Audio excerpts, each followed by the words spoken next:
This is a chocolate bladder. Your dairy mix most likely will not have a chocolate mix readily available. It's kind of a specialty type of mix. It does taste like almost like a chocolate milk when you go to taste it, and it makes a very, very rich, creamy base to it, to your flavor that you want to make that's any chocolate based. I personally just buy Forbes chocolate powder, whose information is also in your packet.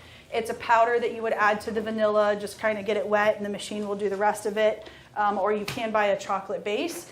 These are, like I said, harder to find, so it's not very common to have these, but they are very good if you do get your hands on one of these. Okay, so do you remember a little secret trick? Yeah, you have to choke it.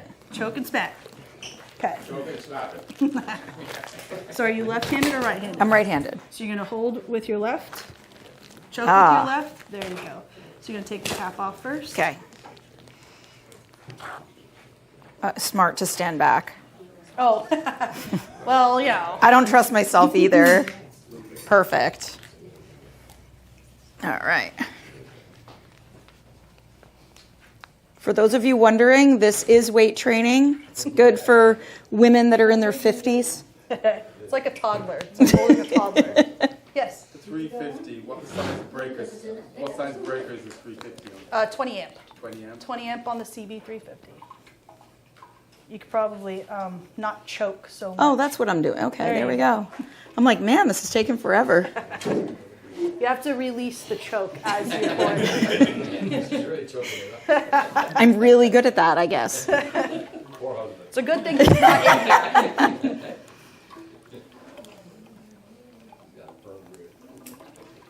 Again, very good resistance training here. You guys all did great, though.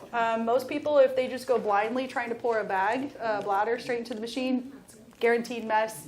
Like I said, no, it's silly, goofy, but you'll never forget and you'll never make a mess. That was a wonderful. Whoever came up with that trick, Chrissy, you're amazing. Me, I did. Because I'm usually a slob, so there we go. At least with pouring.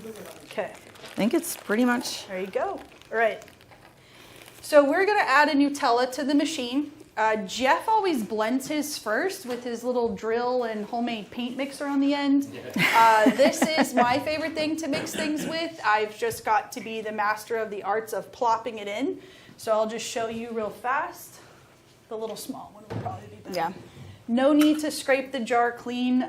Your ice cream store, you definitely will. But I get a plop like this. And then I do that, and it just, if you look, it just slid right in. Oh, yeah. Okay, but let's get her started. Make ice cream. We're just going to do homemade and start. Okay. You don't have to scrape her clean. Okay. I'll help so we go a lot faster. But staying sideways, too, that will help. Ooh, messy. I have tried Nutella, or as I was mentioning before, you can control your ingredient costs. Nutella and this Great Value hazelnut spread, same thing, somebody makes it. Prior to me working here, manufacturing is kind of my DNA. I worked for Solo Cup for over a decade. Red Solo Cup, I fill you up. Same Solo Cup plate, same Solo Cup cup. Different label. So there's a lot of brands out there. It is a Solo plate, but it has a different label on it. Same thing goes with food ingredients. Same company makes it, different label. So we're ready to turn on our refrigeration. So we got everything in there. We do have chocolate chips, but go ahead and start. Chocolate chips, they're small, so I want to keep them a little bit more suspended. So we're gonna wait probably about 2-3-ish minutes into the batch, let that Nutella mix in, and then we'll add our 2 bags of Reese's peanut butter chips.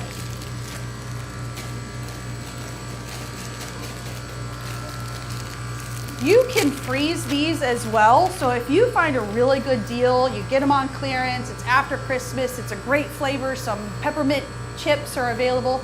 They freeze amazingly, and they can go from freezer straight into the machine. A lot of customers do it that way. Jeff does it that way. I have, for the longest time, thought that it would help hold its viscosity and shape on the mini chocolate chips going from freezer to there, and it does no difference going from straight to room temp, shelf off of the bat, in the bag, straight into the machine. Mini chocolate chips are pretty hard. It's kind of hard to beat those up. They still keep their shape. So you're fine keeping them in the shelf or putting them in the freezer. Doesn't matter which way. M&Ms though, I will tell you M&Ms, their coating color does bleed. So keeping those frozen and going from there straight into the machine, because that's going to be super cold. It's going to keep the M&Ms cold with it, so it's not going to turn around and start bleeding as the M&M would melt, essentially, even though it's cold. We'll probably go another minute or two. No other batch freezer you can do this. You immediately void the warranty on everything. Again, it's my biggest thing I love to talk with people about. You cut out the middleman. It's just you, a machine, and a grocery store. That's all you need. This is warm still, so I think we're okay. Oh, good. I do want to do a couple of these.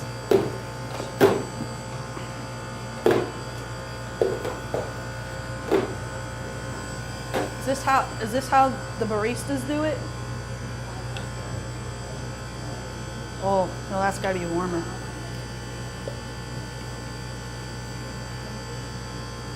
That don't look very good.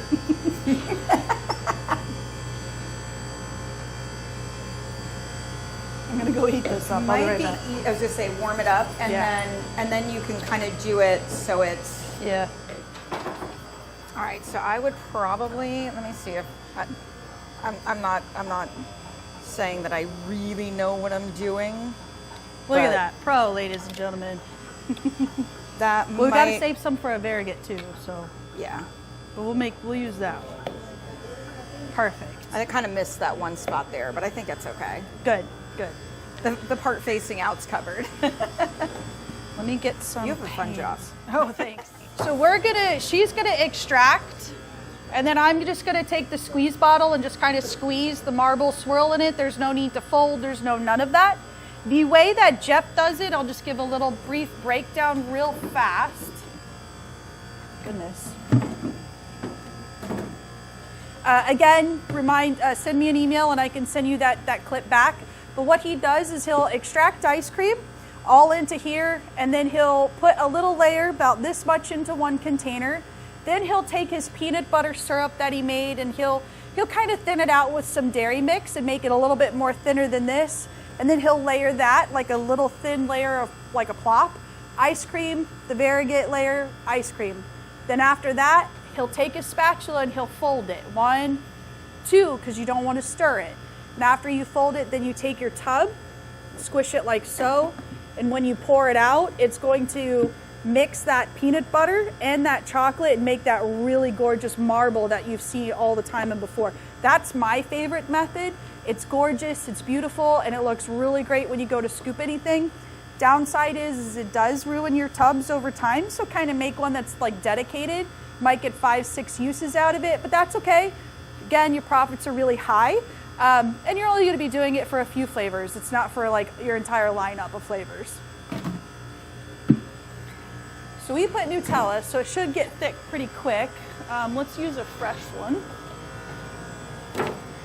So we're only 8 minutes in, so I don't anticipate it to be super thick, but I anticipate it to be at a good consistency. So if you want to do a little cutoff check, too much. Whoa.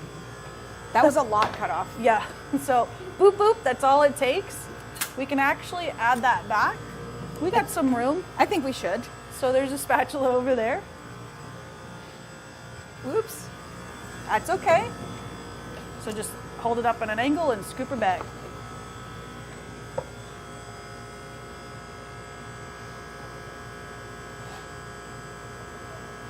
Don't it look so good? It looks really good, actually. Like it needs to go back in there because it looks that good.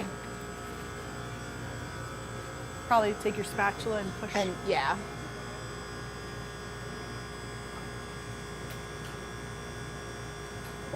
Come on. It'll make its way.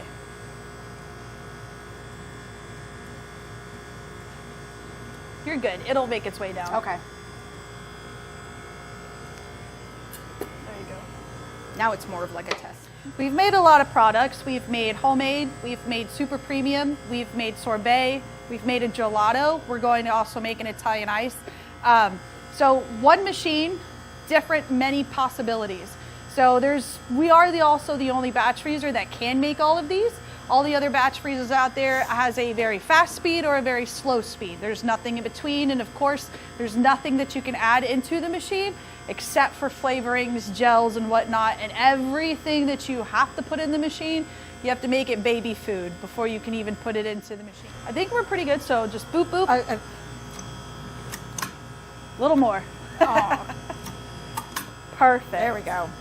So that's a pretty good consistency. If it was my store, I would pull it at that, so it's not going to be too thick and just kind of popping up on things.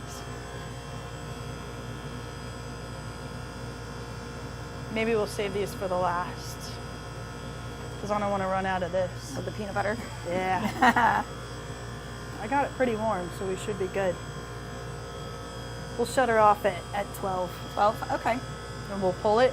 And then when you pull it, don't open it up all the way, just kind of open it slow, so I've got time to squirt. Deal. And then you're just going to slide it back I'll try and not forth to be like so that. aggressive. Oh, Refrigeration.